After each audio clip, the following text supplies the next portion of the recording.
जय हिंद दोस्तों। आज की क्लास में हम लोग स्टार्ट करेंगे द कॉन्स्टिट्यूशनल डिज़ाइन चैप्टर को। इस चैप्टर को बेसिकली हम लोग 3 पार्ट्स में पढ़ेंगे। पहले पार्ट में हम लोग डिस्कस करेंगे अबाउट द साउथ अफ्रीका। जो साउथ अफ्रीका है, अफ्रीकन कॉन्टिनेंट का एक देश है। ये देश किस तरीके से एक इंडिपेंडेंट नेशन बनता है, उसके बाद एक संविधान को बनाता है, अपने कॉन्स्टिट्यूशन तैयार करता है, इन चीज़ों को देखेंगे। सेकेंड पार्ट में हम लोग देखेंगे इंडिया के बारे में, किस तरीके से जो इंडिया है वो आज़ाद होता है ब्रिटिशर्स से और फिर इंडिया अपना संविधान बनाता है, उन चीज़ों को हम देखेंगे। और जो थर्ड पार्ट रहेगा, हमारा लास्ट पार्ट रहेगा, इसमें हम लोग डिस्कस करेंगे इंडियन प्रियम्बल को। जो हमारा संविधान है, कॉन्स्टिट्यूशन है, उसका जो हमारा पहला पेज है, जो प्रियम्बल है, इन चीज़ों को देखेंगे। उसमें कुछ हाईलाइटेड वर्ड्स हैं, उनको डिस्कस करेंगे। तो ये एक ऐसा कॉन्टिनेंट है जहाँ पे पहली बार इंसान जो है वो जन्म लेता है। इसी जगह पर पहली बार जो इंसान है वो आता है और फिर यहाँ से निकल के यूरोप की तरफ, एशिया की तरफ और यूरोप की तरफ जाता है। तो यहीं पर एक देश है जिसका नाम है साउथ अफ्रीका।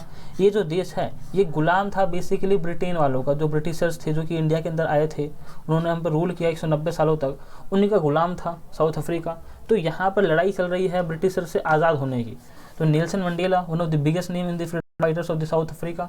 तो यहाँ पर क्या होता है, जो नेल्सन मंडेला होते हैं ना, वो आवाज़ उठा देते हैं against the government of the south Africa. मतलब जो वाइट गवर्नमेंट है, जो सफ़ेद लोग हैं ना, उनके खिलाफ आवाज़ उठाते हैं। इसीलिए उनको जेल भेज दिया जाता है इन द 1964। और गलती क्या थी नेल्सन मंडेला की? बस गलती यही थी, इन्होंने कहा कि मैं जो अपार्थाइड सिस्टम है इसको नहीं मानता हूँ। अपार्थाइड सिस्टम क्या है? एक सिस्टम था, देखो हर एक तरीके का इंसान होता है, गोरा होता है, काला होता है।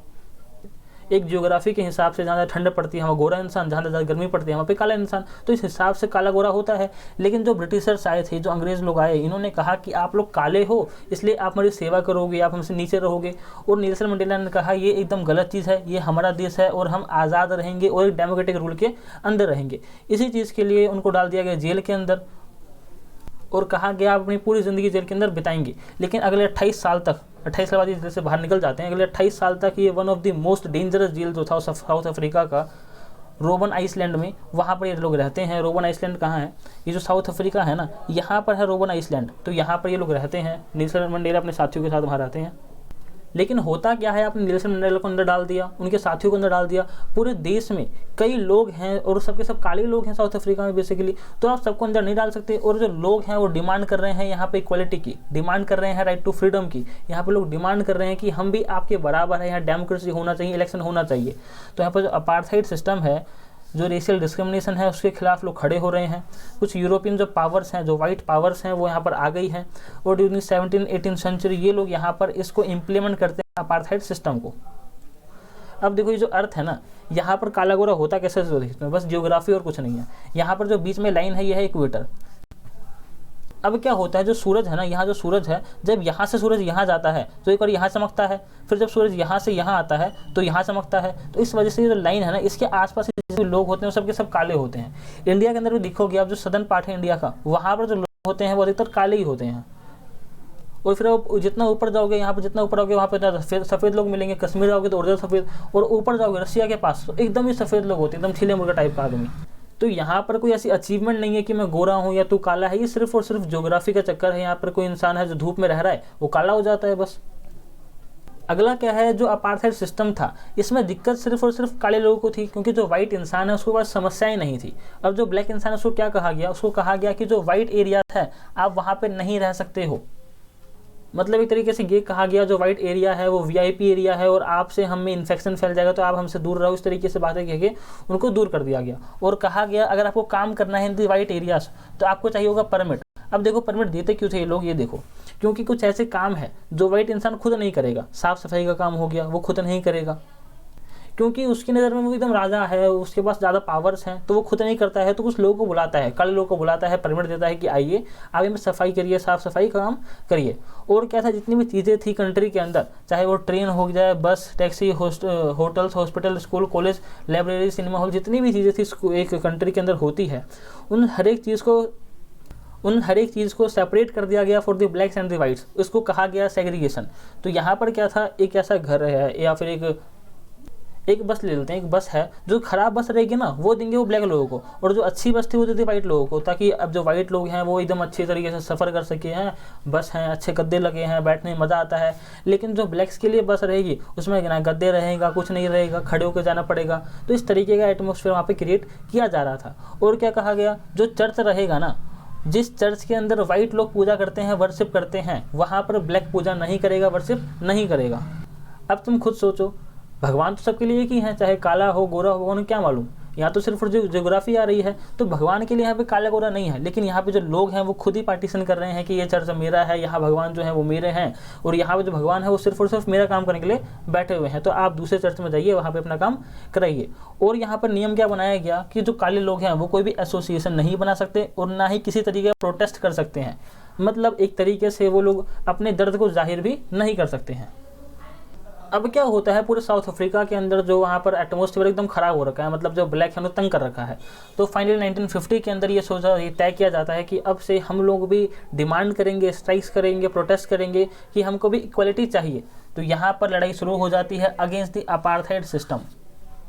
अब जो साउथ अफ्रीका के लोग थे वो लोग लॉन्च करते हैं अपना प्रोटेस्ट, मार्च, स्ट्राइक, इन चीज़ों को लॉन्च करते हैं, अपना ग्रुप बनाते हैं अफ्रीकन नेशनल कांग्रेस। और ये जो था ये एक अम्ब्रेला ऑर्गेनाइजेशन था।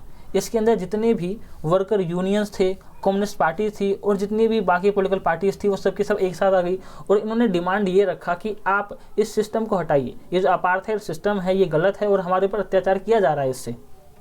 अब जैसे ही पूरे अफ्रीका के अंदर, साउथ अफ्रीका के अंदर हल्ला चिल्ला मचने लग गया, उन्होंने डिमांड करने लग गए, तो ब्रिटिशर्स को मालूम पड़ गया कि ये जो यहाँ पर प्रोटेस्ट बढ़ रहा है इसके बीच में वो लोग इस तरीके से रूल नहीं कर पाएंगे, इसलिए उनको आज़ाद करना पड़ेगा।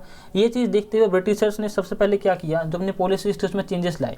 उन्होंने कहा कि जो डिस्क्रिमिनेटरी लॉस हैं, जो आपके साथ भेदभाव करते हैं, हम उन लॉस को ख़त्म करते हैं आज से साउथ अफ्रीका के अंदर काला गोरा, आदमी औरत, हर एक इंसान बराबर है, इक्वल है। और क्या कहा गया, जो पॉलिटिकल पार्टीज़ के ऊपर बैन लगा रखा है वो आज से हटाया जा रहा है, अब सो बैन नहीं रहेगा। और जो मीडिया है इट बिकम द इंडिपेंडेंट, अब जो मीडिया है वो सही को सही और गलत को गलत बोल सकती है, आज़ाद है बेसिकली। और क्या हुआ, 28 साल बाद फाइनली जो नेल्सन मंडेला थे वो जेल से बाहर निकल जाते हैं। अब फाइनली क्या होता है, at the midnight of the 26 April 1994 south Africa become the new independent nation and new democratic in the world. एक नया देश बनता है जो कि डेमोक्रेटिक आइडियाज़ पे चलने वाला है, एक आज़ाद देश बनता है, धरती के ऊपर एक और आज़ाद देश निकलता है। अब क्या होता है, जो साउथ अफ्रीका था वहाँ पर आज़ाद हो जाते हैं वो लोग, लेकिन फिर भी कुछ वाइट लोग जो थे वहीं पर बस जाते हैं। इंडिया के अंदर भी ऐसा ही हुआ, जब यहाँ से ब्रिटिशर्स गए थे ना, तो यहाँ पर इंडिया के अंदर कुछ अंग्रेज़ लोग बस गए, उनको आज हम बोलते हैं एंग्लो इंडियंस। तो वो लोग दिखने में तो हमारे जैसे नहीं होते बेसिकली, वो दिखने में गोरे होते हैं, आइज उनके ब्राउन होते हैं, लेकिन साफ हिंदी बोल लेते हैं। और आज की तारीख में वो लोग इंडियंस ही बन चुके हैं। तो यहाँ पर क्या हुआ, यहाँ पर भी कुछ वाइट लोग बचे हैं, लेकिन जो ब्लैक लोग हैं ना, इन्होंने कहा कि हम लोग माफ़ करते हैं उन वाइट लोगों को, उन्होंने जो भी भेदभाव किया हमारे साथ उसको हम भूल जाते हैं। क्योंकि एक कोट भी था गांधी जी का, क्योंकि जो नेल्सन मंडेला थे वो बड़े इन्फ्लुएंस हुए थे गांधी जी के आइडियाज़ से। तो एक कोट था गांधी जी का, अगर आप आँख के बदले आँख लेते हो तो एक दिन जो समाज है वो अंधा हो जाएगा। तो यहाँ पर यही चीज़ सोचते हुए पूरा यहाँ पे इक्वलिटी लाया गया। और यहाँ पर कहा गया जो साउथ अफ्रीका है आज से बन गया है purely equality for all the races and the man and women. जितने भी रेस के लोग हैं, चाहे सफ़ेद हो, काला हो, आदमी हो, औरत हो, वो सब के सभी इक्वल हैं। और यहाँ पर डेमोक्रेटिक राइट्स के ऊपर, डेमोक्रेटिक वैल्यूज़ के ऊपर ही रूल किया जाएगा, एडमिनिस्ट्रेशन किया जाएगा। और डेमोक्रेटिक वैल्यूज़ का मतलब है सोशल जस्टिस दिया जाएगा और ह्यूमन राइट्स का सम्मान किया जाएगा, रिस्पेक्ट किया जाएगा। अब क्या है, जो साउथ अफ्रीका है वो एक इंडिपेंडेंट नेशन ज़रूर है, लेकिन डेमोक्रेटिक नेशन नहीं है। क्योंकि डेमोक्रेटिक नेशन बनने के लिए आपको पहले अपने पास संविधान होना चाहिए, कॉन्स्टिट्यूशन होना चाहिए। क्योंकि अगर आप देखो इंडिया के अंदर भी तो 47 में हम लोग आज़ाद हो गए, लेकिन जो हमारा कॉन्स्टिट्यूशन था वो आया 50 में। तो यहाँ पर 3 साल का जो गैप है ना, इसमें हमने बनाया था अपने लिए संविधान, अपना कॉन्स्टिट्यूशन तैयार किया। तो यहाँ पर भी यही होता है, 2 साल तक, पूरे 2 साल तक डिबेट होता है, डिस्कशन होता है कि हमारे संविधान के अंदर क्या क्या चीज़ें होनी चाहिए, क्या चीज़ें बेहतर है, क्या चीज़ें हमें हटानी पड़ेगी बाकियों से देखते हुए। इस तरीके से उन्होंने तैयार किया अपना संविधान। और ये जो उनका कॉन्स्टिट्यूशन था ये वर्ल्ड में one of the finest constitution था, इंडिया का भी one of the finest constitution है। हमारा जो कॉन्स्टिट्यूशन था, हमारा जो संविधान था, ये बना था 2 साल 11 महीने और 18 दिन के अंदर, मतलब लगभग 3 साल लग गए थे और इनको लगे 2 साल बनाने के लिए। अब क्या होता है, अब यहाँ पे एक सवाल निकल कर आता है कि आखिर हमें संविधान चाहिए ही क्यों, ऐसा क्या है कॉन्स्टिट्यूशन के अंदर जो हमको चाहिए। तो इसका जवाब है रूल्स। जो कॉन्स्टिट्यूशन होता है वो एक रूल बुक है। देखो कोई भी अगर आप स्पोर्ट खेलते हो ना, फुटबॉल खेल रहा है आदमी, क्रिकेट खेल रहा है, तो यहाँ एक रूल होता है। अगर रूल नहीं होगा ना तो लड़ जाएंगे वो, और यहाँ पे पूरा कुश्ती का मैदान बन जाएगा, यहाँ पर लड़ाई होने लग जाएगी। तो रूल होना काफ़ी ज़्यादा ज़रूरी हो जाता है। जब एक छोटे से स्पोर्ट के लिए जहाँ पे 7 लोग 11 लोग खेल रहे होते हैं, वहाँ पर आपको रूल चाहिए पूरा, इतने सारे कैमरा लगे होते हैं रूल चेक करने के लिए। तो पूरे देश को चलाने के लिए, लाखों लोगों की आबादी को मेंटेन करने के लिए, हर एक इंसान को जस्टिस दिलाने के लिए यहाँ पर तो आपको नियम चाहिए, लॉस चाहिए। और इसी रूल जो बुक होता है इसको कहा जाता है कॉन्स्टिट्यूशन। तो यहाँ पर कॉन्स्टिट्यूशन जो बनाया गया, जो रूल बुक होता है, जो कॉन्स्टिट्यूशन होता है ना, उसको एक्सेप्ट किया जाता है by the people who are living together in a country. एक देश के अंदर 130 करोड़ 135 करोड़ की आबादी यहाँ पर रह रही है भारत के अंदर। आप भारत के किसी भी कोने में चले जाओ, कश्मीर से लेकर कन्याकुमारी तक, यहाँ पर नॉर्थ ईस्ट के असम मिजोरम से लेकर, या फिर आप वेस्ट में यहाँ पर गुजरात के कच्छ तक, कहीं भी चले जाओ ना आप, तो वहाँ पर इंसान एक ही बात कहता है कि मैं भारत का वासी, भारत के संविधान का सम्मान करता हूँ। हमारे देश का जो संविधान है वो देश का सर्वोपरि है, जिसका सबसे बड़ा नियम वही है, उसके ऊपर कुछ भी नहीं। लेकिन यहाँ पर होता क्या है संविधान से, कॉन्स्टिट्यूशन से, इससे बिल्ड होता है ट्रस्ट एंड द कोऑर्डिनेशन। एक देश के अंदर ना अलग अलग तरीके के लोग रहते हैं, अलग धर्म, जाति, मजहब, भाषा के लोग रहते हैं, और वो सब लोग आपस में तभी रह पाएंगे जब उनका भरोसा होगा एक दूसरे के ऊपर, ट्रस्ट होगा, कोऑर्डिनेशन होगा। अगर ये सब चीज़ें नहीं होंगी तो देश टूट जाएगा। अगला क्या होता है, अगला होता है कॉन्स्टिट्यूशन के अंदर how the government will be constitute. एक जो गवर्नमेंट रहेगी किस तरीके से रूल करेगी अपने प्रजा के ऊपर। कहीं ऐसा ना हो एक इलेक्टेड गवर्नमेंट जो रहेगी वो यहाँ पर मोनार्की की तरह बिहेव करने लग जाए, अपनी पावर का मिसयूज़ करे। तो यहाँ पर इस तरीके से नहीं होना चाहिए।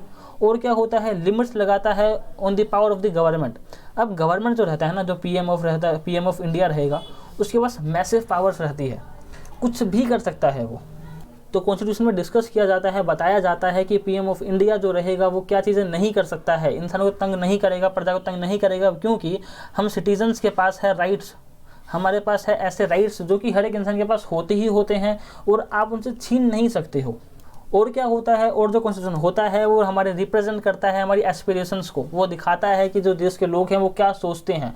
हमारे संविधान के अंदर लिखा हुआ है right to equality, right to justice. तो इससे मालूम पड़ता है कि हमारे जो देश के लोग हैं वो इन चीज़ों को पसंद करते हैं। अगर मान लो अगर हम लोग नहीं मानते राइट टू इक्वालिटी तो क्या होता है, हम लोग प्रोटेस्ट करते कि नहीं भैया राइट टू इक्वालिटी जो है इसको आप संविधान से हटाइए और ये हमको नहीं चाहिए, तो अपने आप ही वो हट जाता। तो यहाँ पर जो आम जनता है उसकी जो पसंद है ना वो रिप्रेजेंट हो जाती है in the constitution of the country के अंदर। अब अगली जो लाइन है वो एक गोल्डन लाइन है, वहाँ लिखा हुआ है हर एक वो देश जिसके पास अपना संविधान है, कॉन्स्टिट्यूशन है। ज़रूरी नहीं है कि वो एक डेमोक्रेटिक कंट्री हो, लेकिन हर एक वो कंट्री जो कि एक डेमोक्रेटिक कंट्री हो, ये ज़रूरी है कि उसके पास एक संविधान होगा ही होगा। तो ये एक गोल्डन लाइन थी। और इसी गोल्डन लाइन के साथ जो पार्ट नंबर 1 था इसको ख़त्म करते हैं। जो पार्ट नंबर 2 आएगा इसमें हम लोग डिस्कस करेंगे किस तरीके से जो इंडिया का जो कॉन्स्टिट्यूशन था इसको बनाया गया, इंडिया आज़ाद हुआ, इन चीज़ों को हम लोग डिस्कस करेंगे। तो जय हिंद, जय भारत।